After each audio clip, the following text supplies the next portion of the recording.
DreAllDay.com. Now tuned into the show where you learn the discipline to show up day after day to do the work, the confidence to put yourself out there boldly and authentically, and the mental toughness to continue showing up, doing the work, putting yourself out there even when the success you've expected to achieve is yet to be achieved. And on top of all this, you get a huge dose of personal initiative, which is the go-getter energy that moves anyone out there, including yourself, to go and make things happen instead of waiting for things to happen. And we put all this together in one bundle, one package, one mindset, one method, one philosophy, one book, one show, one masterclass. It's daily, yes, daily masterclass that is called Work on Your Game. My name is Dre Baldwin, also known as Dre All Day, and welcome to the show. And today's topic, getting in the zone in business. Not getting in the zone in sports, getting in the zone in business. Now this topic specifically, some of the topics that I talk about here on this show, I talk about them because they are challenges that people are experiencing and they bring them to me. They may be questions that people ask me and I'm like, man, I may answer that person, or I just go straight to making a masterclass about the topic. It may be topics that I've addressed on other platforms, maybe in writing, maybe in one of my books, maybe on a video in the past. And say, I need to make a masterclass on this so that I'm 100% on the record, specifically right here, since we have each one of these numbered and labeled. So this will be the official record of how I feel about everything, and I have the right to change it at any time if I want to make an update. Or it could be a question I just get asked over and over and over again. I got to make a master class on this. Those are where a lot of my content ideas come from. But this one is one that was actually a challenge of my own. This is a challenge that I had, and I needed to figure this out. How can I take the same materials that get someone into the zone in sports and take that same framework and apply it to the business world? It doesn't apply directly the exact same way, because if it did, then there'd be no need for this master class. Because I talked about getting in the zone in my book, Work on Your Game, which you can order the hardcover version plus $1,400 in free digital bonuses immediately. You can get that book at workonyourgamebook.com. But you've heard about getting into the zone. You probably heard about it, at least in the sports world. You listen to this show, you probably know something about the sports world. A lot of athletes talk about getting in the zone, and people who talk about athletes talk about getting into the zone. When you're in the zone in sports, for those of you who have not experienced this, I think everybody's experienced it on some level, or it could be a state of flow. There's a book, I forget the author's name, who wrote about getting into that state of flow. When you're there, we've all been there, you're not really consciously thinking about anything. It's kind of like your mind is going blank. Thinking would actually break you out of the cycle.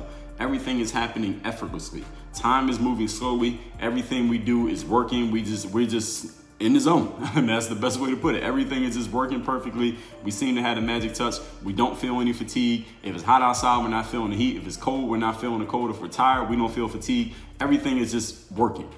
And it's like a state of effortlessness. That's the zone, at least physically, as I've known it. So the question is, this is a question I've been asking myself since I don't play professional sports anymore. I still work out and do stuff, but I don't play professional sports anymore. My focus is in the business world. How can I get into the zone in business the same way that I learned and taught myself, conditioned myself to get into the zone in sports? Is it even possible to do it? The answer is yes. The answer is a resounding yes. You can get into the zone in business, even though the elements of the business zone is not the same as the sports zone. In the sports world, you're using your physical body, and in the business world, a lot more often than not, you're using your mind. So how can you do it? And also in the business world, you're not trying to destroy every opponent. Sometimes in the business world, you got to work with people rather than work against them, as opposed to in the sports world, that's a zero-sum game and somebody has to lose every single matchup that takes place, at least in the basketball world. I know you can be ties in some sports. So today, we're going to talk about what gets people into the zone in sports and how you can use those elements in the work world, because it is not a direct parallel, because there are many differences between going to work at an office building and going to work in a gym. But we're gonna iron all that out here today. All right. Point number one, today's topic is getting into the zone in the business world. Number one thing you're gonna need to get in the zone in business, you need one singular focus. To get in the zone in anything in life, you need to have one singular focus. And let me be clear, I should have said this in the introduction. To get into the zone here, what I'm talking about in the micro and the macro. For example, a basketball player can get into the zone in one particular game. For those of you who are basketball fans, many of us, if you're old enough, you remember Reggie Miller killing the New York Knicks in the mid-90s by making all these big 3-pointers, and he's talking shit to Spike Lee, who's sitting in his front row seats in Madison Square Garden. He's making all these shots and killing the Knicks, and sometimes the Knicks will win, sometimes the Pacers will win, but everybody knows Reggie Miller for his big-time shots, specifically against the New York Knicks. Not any other thing that Reggie Miller did. We know him for those games against the Knicks and that one big 3-pointer he hit when he severely pushed off on Michael Jordan. He hit the 3-pointer at the buzzer in the 1998 NBA playoffs. That's what we know Reggie Miller for. But one thing about Reggie Miller, when he got in that zone making those threes against the Knicks, he had one singular focus, which was make 3-point shots. That's pretty much what Reggie Miller was doing, or just make shots, period. It is damn hard to get in the zone, ladies and gentlemen, when you are doing more than one thing at the same time. Because the zone requires, this is a requirement of getting in the zone, you must have locked in focus. If your focus is not locked in, it is impossible for you to get into the zone. So you must have one thing that you are focused on. Not 3, not 5, one thing. You cannot lock in focus when your focus is changing from moment to moment or even from day to day. So I'm talking not only the moment-based focus, such as a basketball player playing in one game and they score 50 points because they were in the zone, but you could also be in the zone for an entire season. All right, this could be a month's worth of focus. This could be if you got a book that you need to finish and you have barely even started writing anything, you only have one chapter written yet, you can get in the zone and finish that book over the course of the next 3 weeks. So I'm talking the short-term zone and the long-term zone we are talking here today. But either way, you must have one singular focus if you even want to meet the requirements just to get the interview to be hired for being in the zone, okay? If any of you ever watched that Facebook movie, I forget the name of the movie. I think it was called The Social Network. Yeah, the Facebook movie called The Social Network. And one of the things that I remember from that movie is when Mark Zuckerberg, the fictional Mark Zuckerberg in the movie, had his coders working on writing code for what would eventually become what we now know as Facebook. The coders would get into this zone where they would have these big headphones on their heads and they would be on their computers just typing away. And if you try to talk to them or distract them or say something to them, they didn't notice. They just completely ignored you because they were locked in. They were in the zone. And Zuckerberg would let people know when someone tried to talk to one of the coders and the coders ignored them, they say, well, this guy's, it was a certain phrase that he used. I don't remember exactly what he said, but he would say they're coding. They're in the zone and you're not going to be able to break them out of that focus. And that's the level of focus that you want to get to where you don't notice anything. If somebody says something to you, you don't notice. Somebody comes in and out the room, you don't notice. There's a sound in the background, you don't notice it because you are completely locked in. You're not seeing anything else. You're not hearing anything else. You're not paying attention to anything else. Even if you wanted to, you wouldn't be able to because you are so locked in and so focused on the thing that you're doing. There's an experiment where I don't know what the exact name of the experiment is. Maybe some of you have seen it, where a person is shown a digital screen and there's a certain people moving about on the screen. And the experiment is for that person to pay attention to, how many times the ball gets passed or how many people do this, or there's a certain thing they're supposed to count or pay attention to in this experiment. And the person is trying to get it right. So they're paying really close attention and really focused on whatever they're supposed to be paying attention to. And while they are doing that, looking at the screen, a human being in this big gorilla suit, a very conspicuous gorilla costume, walks straight across the screen. Right in front of anybody can clearly see this. And when the experiment is over, the experimenters ask the subject to answer whatever the question is, whatever they were supposed to be paying attention to. And then they ask them, hey, did you notice the man in the gorilla suit who walked right across the screen in the middle of what you were watching? And a lot of times the people don't notice the guy in the gorilla suit at all. And if you're not one of the subjects of the experiment, you would say, how the hell could somebody not notice that? You say, if I was doing it, I would notice the person in the gorilla suit. Why do people not notice the person in the gorilla suit? Because they are so locked in, so focused on whatever that one thing is they're supposed to be paying attention to, the one variable that is being measured, they don't notice anything else. As a writer, I can tell you, I do my best writing when there's nothing else claiming my focus. I don't write as well sometimes I write with music playing in the background. Depending on what I'm writing, I can be okay. When the music is off, I focus better. When I don't have any distractions around me, I focus better. Even when I'm coming up with content and ideas and writing out notes for this very show, I focus better when I don't have any distractions around me. I don't have anything else claiming my focus is actually the better way of saying it, because anything can be a distraction if you allow it to be. Like right now, I'm in a quiet, empty room, but I'm facing a window. I can see outside. I could be distracted by the clouds or the cars going by or the birds that fly past. I could be distracted by those things. They exist. They don't become distractions until I actually break my focus to give them attention. So I'd rather, instead of saying distractions existing, because anything could be a distraction, I can get distracted by my own thoughts. When there's nothing else claiming my focus, that's the better way of saying it, because that is something that you have control over where your focus is going to be going. Distractions you don't actually control, or they actually don't even exist until you allow yourself to pay attention to them. So point number 2, today's topic once again is getting into the zone in business. What are the elements of doing it? Number 2, you need a clear enemy, a clear target, a clear something that you are going against. Now, your clear enemy can be a person who you want to defeat. It can be an idea that you want to take on. It can be a situation that you want to either make happen or a situation that you want to make sure it does not happen. And either way, you can find the opposite, whichever one you choose. Any outcome that you do not want to occur.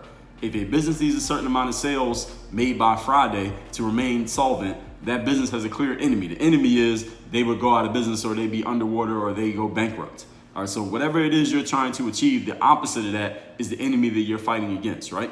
A fundraiser, someone who works for a charity, they have a clear enemy. Their enemy is that they care so much about, finding a cure for cancer, or finding foster homes for kids, or raising money for a political campaign, that their energy of fighting the thing that they're fighting against, that energy infects everybody else, and they're able to get more donations because they are so bought into the cause that they are buying into. They are so bought in to defeating the enemy that they want to defeat. So for you, if you want to get into the zone, you really want to get locked in, what are you trying to get away from? What are you trying to defeat? What are you trying to keep down and keep from realizing itself in your life or in your business or within your organization? What's the enemy that you're fighting against? The reason why this matters, why am I telling you to have a clear enemy instead of having a clear goal? Because I could tell you that. So why are we going to what some people may call the negative side of things?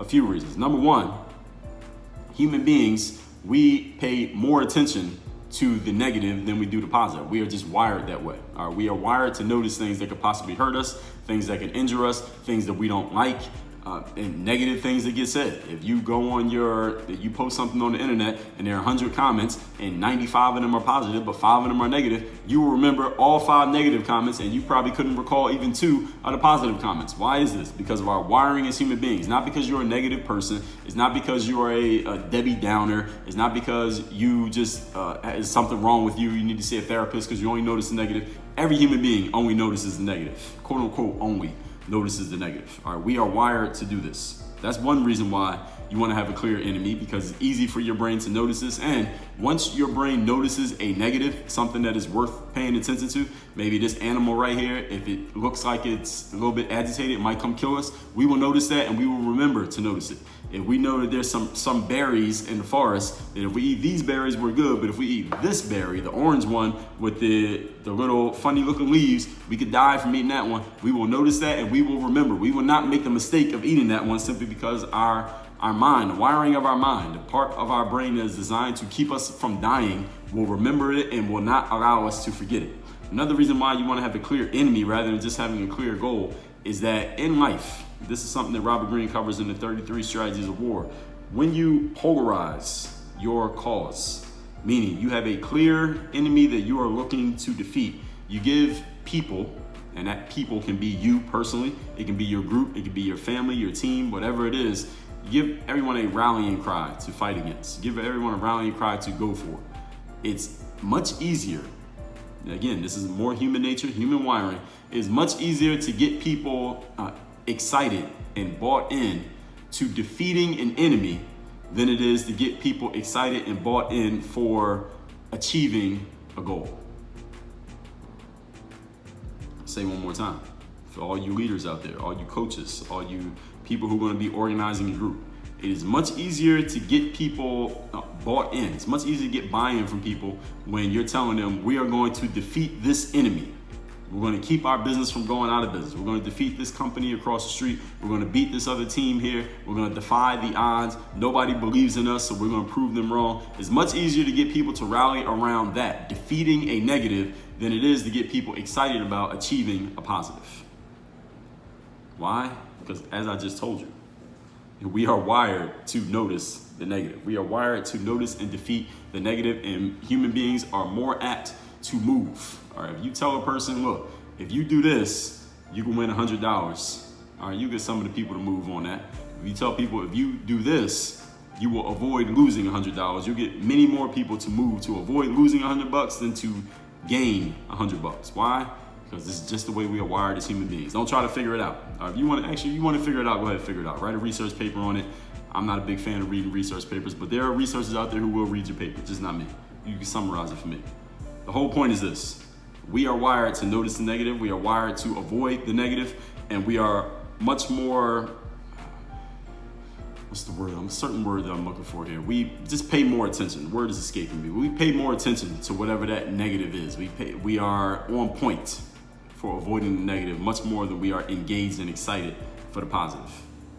This is why any of you who knows anything about copywriting, if you want to move people to action with your subject lines and your headlines and your sales copy for any product, service, even if you're just trying to get someone to click on something for free, you are much more likely to move the masses of people.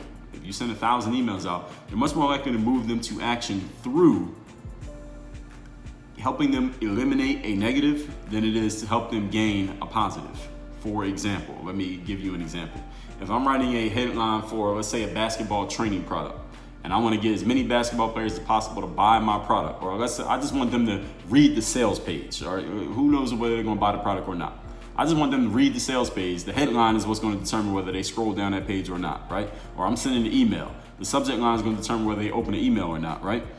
I'm much better off. Let's say I come up with 2 headlines. One headline says, how would you like to make the basketball team this upcoming season? All right, that's one headline. Now, there are a lot of players out there who want to make the basketball team. Let's say I have a highly targeted list, and I know that they all want to make the basketball team. They have identified themselves as someone who wants to make the basketball team. That's a pretty good subject line if I know that audience is targeted properly, right? Or I'm running a Facebook ad, same thing. That's a pretty damn good headline. How would you like to make the basketball team next year? Now, let me tell you a headline that will work way better than that one. How would you like to not be the player who didn't make the team last year? Now I had to massage the wording of that because I'm just thinking of this off the top of my head. But the point is this. If I tell you that I can help you gain something, that will move a certain percentage of people to action. If I tell you I can help gain something that you want, rather. But if I tell you I can help you avoid something that you don't want, that will move more people to action. How would you like to stop losing one-on-one games to your older brother? All right, there you go. That's a better headline than how would you like to make the basketball team? How would you like to beat your older brother in a game? Yeah, I should have used that example. All right, so here's a positive example. Let's scrap the other one that I gave. All right, that was my rough draft. All right, here it is. The positive headline is, how would you like to beat your older brother in one-on-one? All right, I'm extending you an offer of something positive that you gain. But now I'm going to give you a different offer. How would you like to stop losing to your older brother in one-on-one games? Now I'm helping you relieve the pain of the negative. Now, you will achieve more by helping people relieve pain, avoid frustration, stay away from any kind of negative than you will telling them that you will help them gain a positive. Why? Again, you want to do a research paper on that? Go ahead. You want to read the book about it? Go ahead. Or you can just take my word for it. Your choice. Point number 3. Today's topic, once again, getting into the zone of business. So that second one is you got to have a clear enemy, just in case you forgot. Number 3, no distraction is possible. Like we talked about in the first point, having a clear focus. Understand that distraction is not the enemy of focus, ladies and gentlemen. Yes, you heard me correctly. Distraction is not the enemy of focus. Distraction is the absence of focus. Everybody heard me? Distraction is the absence of focus. Distraction and focus do not and cannot exist at the same time. It's against the laws of physics. You are either focused or you're distracted, one or the other. As soon as you notice something that could be a, quote, distraction, close quote, you are no longer focused. If you notice something and identify it as a distraction, your focus is gone because you noticed it and you identified it as a distraction. You are no longer focused on the thing you were paying attention to before. You cannot be in the zone and you cannot stay in the zone. You cannot even get into the zone when you're even aware of distractions. In a bigger picture of business, You get locked in when you know what your aim is and you don't allow your organization to get sidetracked chasing things that aren't part of the original plan. So if the plan of your business is we're going to get 10,000 members on our service by the end of this year, over the next 12 months, you don't get sidetracked by, all right, well, instead, we're going to try to write a book, or, we're going to try to make a course, or we're going to really focus on building up our social media, or we're going to become a blogging site. You don't get distracted by doing any of those other things. Whatever your plan is to make the first goal happen, that's the one you stay on. All right, that's the focus. No distractions possible. Not stepping outside of whatever your plan is supposed to be. Again, distraction is not the enemy of focus. Distraction is the absence of focus. When you are not focused, everything that happens is a distraction because you don't have a focus.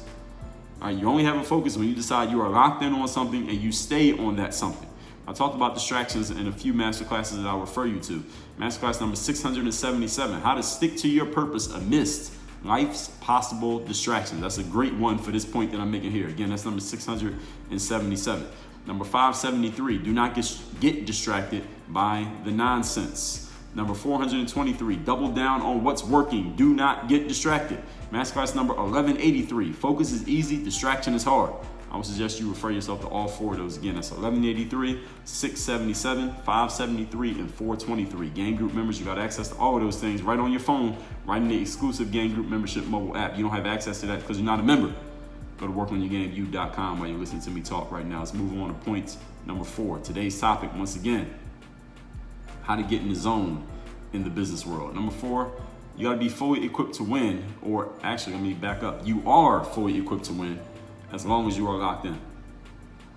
When you are locked in and focused and in your zone, assuming that you already have the skills, assuming that you already have the ability, assuming that you already have the goods to deliver, when you get locked in, you are fully equipped to be successful.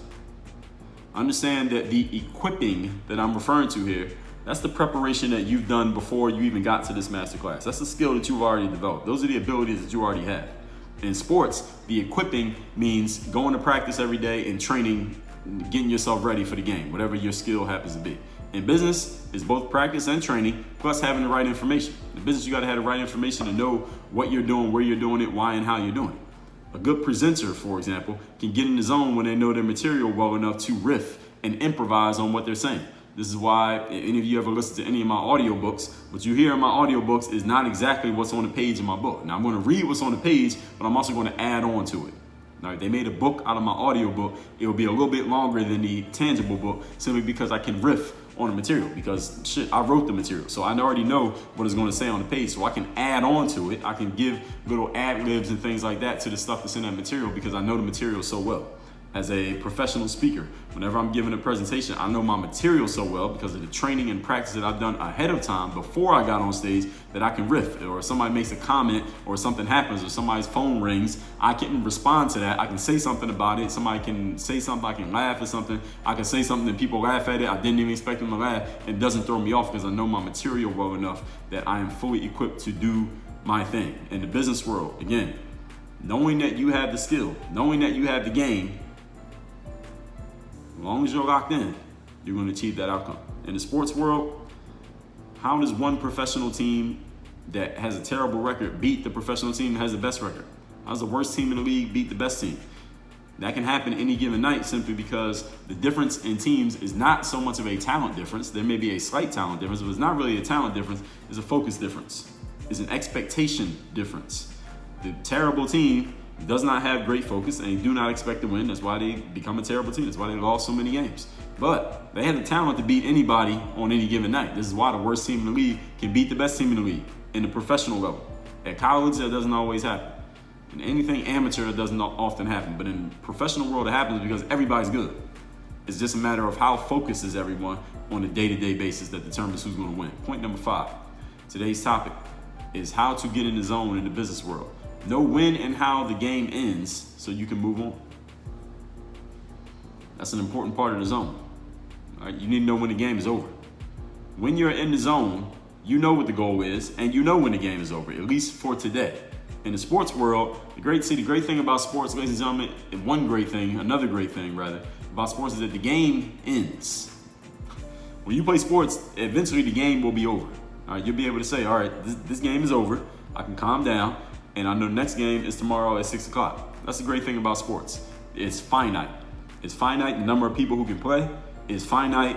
What the game is going to be, you know exactly what the rules are. Everybody's playing by the same rules. It's finite in that there's a scoreboard and everybody is beholden to the outcome that is displayed on that scoreboard. And it's finite that everybody knows when the game starts and when the game's over. All right, that's the great thing about sports. Everything is pretty much structured for you to get your full focus, use your full focus, and you know there's an end to when you need to have that focus, and then you know when you need to have it again. And sports is all set up for you. In the business world, it's not set up for you. In the business world, there is no scoreboard for you. The scoreboard is not already built in and made for you. The plans are not already built in and made for you. The rules are not laid out in detail for everybody to follow. All right, there's not a referee watching you and telling you what you can do and what you can't do. You can have all those things, but you got to put them in place, and you make the rules for them. The business world, you got to create all the structure that the sports world has built into its structure just naturally, and that can be a whole business in itself. And it actually is a business in itself. There are business coaches who sell exactly what I just laid out. In the business world, you got to know what your game is. You got to know what your rules are. You got to know what your scoreboard is. You got to know who's in charge of what. You got to know who's accountable for what. You got to know who the referee is, who's the coach, who are the players. What is the job that we're doing? What is the goal? How do we know when we scored? What's the score? All these things you got to put in place in business. You must create these things in business. In the sports world, they are created for you. So in business, that could be, the game could be a certain project, it could be closing a certain sale, it could be getting yourself a job, it could be landing a certain contract, but all these things you have to put in place as the person in charge in a business or as part of a team in a business. It is not handed to you as it is in the sports world. So these are things that any of you who is in business, this is work that you need to do on your own. This is all part of the discipline and the professionalism that you will have to execute to get done what you want to get done. If you don't do these things, they're not going to happen. So that's how you get in the zone in the business world. Let's recap these points. The topic once again, getting into the zone in business. Everybody's heard about getting into the zone in sports where there's no thinking, everything's happening effortlessly. How is it possible to do this in the work world? First of all, is it possible? Yes. How do you do it? I'm telling you. Number one singular focus. You can't get into the zone doing multiple things at once.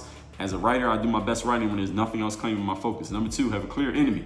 Enemy could be a person, idea, or a situation, an outcome. If a business needs a certain amount of sales to remain solvent by Friday, that is an outcome. That is a clear enemy. Know who your enemy is, and it's much easier to move yourself and other people to action than it is if you're just focused on a goal. Having an enemy will move you faster than having a goal. Point number three, no distraction possible. Distraction is not the enemy of focus, it is the absence of focus. They do not exist at the same time. You're either focused or you're not. In a big picture business, you get locked in when you know what your aim is and you don't allow your organization to get sidetracked chasing things that are not part of the plan. Number four, you are fully equipped to win as long as you are locked in. The equipping means the preparation and training you have done ahead of time.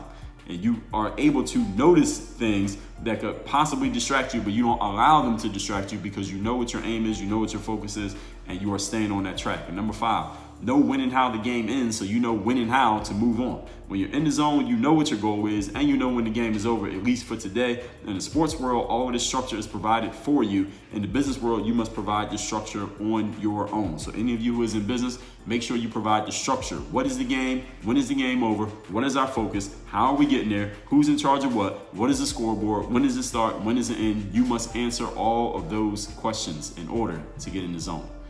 Work on your game. Dre all day.